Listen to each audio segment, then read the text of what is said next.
110 বছর আগে সুড়ঙ্গে ঢুকে অদৃশ্য ট্রেনের খোঁজ মেলেনি 110 বছরেও।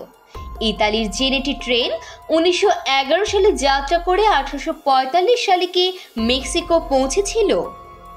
110 বছর আগের কথা। 1911 সালে ধুমধাম করে একটি ট্রেনের সূচনা করেছিল ইতালির জেনেটি নামে একটি রেল সংস্থা। উদ্বোধনের দিন সব যাত্রীকে বিনা টিকিটে ঘোরানোর ব্যবস্থা করেছিল সংস্থাটি। 6 জন রেলকর্মী এবং 100 যাত্রী নিয়ে রওনা দিয়েছিল ট্রেনটি, কিন্তু গন্তব্যে আর পৌঁছানো হয়নি। মাঝপথে রহস্যজনকভাবে আস্ত ট্রেনটি গায়েব হয়ে যায়। আজ পর্যন্ত যার কোনো খোঁজও মেলেনি। খোঁজ পাওয়া যায়নি যাত্রীদেরও। 110 বছর আগের সেই দিনের কথা ভাবলে আজও গায়ে কাঁটা দিয়ে ওঠে। এতগুলো যাত্রী নিয়ে আস্ত ট্রেন কিভাবে মুহূর্তে অদৃশ্য হয়ে যেতে পারে তার কারণ অনুসন্ধান করতে পারেননি বিজ্ঞানীরা।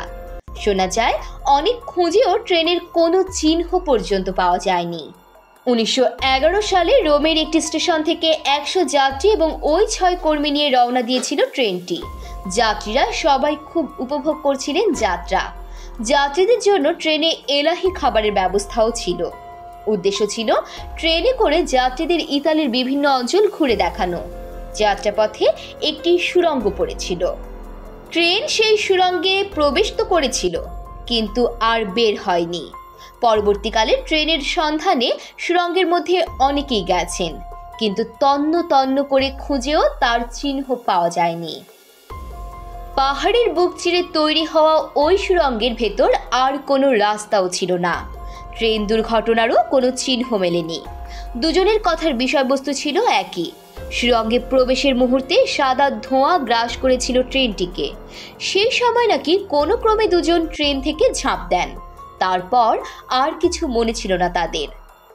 প্রথম বিশ্বযুদ্ধের সময় বোমা পড়ে সুড়ঙ্গের মুখ বন্ধ হয়ে যাওয়ায় খোঁজও থামিয়ে দিতে হয়। এর অনেক বছর পর ট্রেনটিকে ঘিরে এমন কিছু ঘটনা বা তথ্য সামনে আসতে শুরু করে যা জানলে আরও হতচকিত হয়ে যেতে হয়।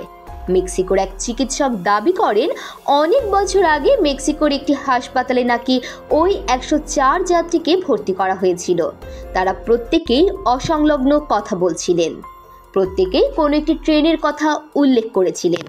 সেই ট্রেনে করেই নাকি তারা মেক্সিকো পৌঁছেছিলেন।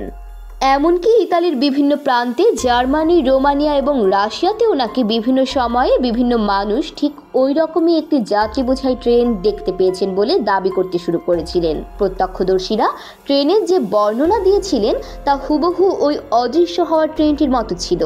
সেই সময় সংবাদ মাধ্যমে প্রকাশিত খবর অনুযায়ী ট্রেনটি নাকি টাইম ট্রাভেল করে 1840 সালের মেক্সিকোয় পৌঁছে গিয়েছিল। যদিও এইসব দাবির পক্ষে কোনো জোরালো প্রমাণ মেলেনি।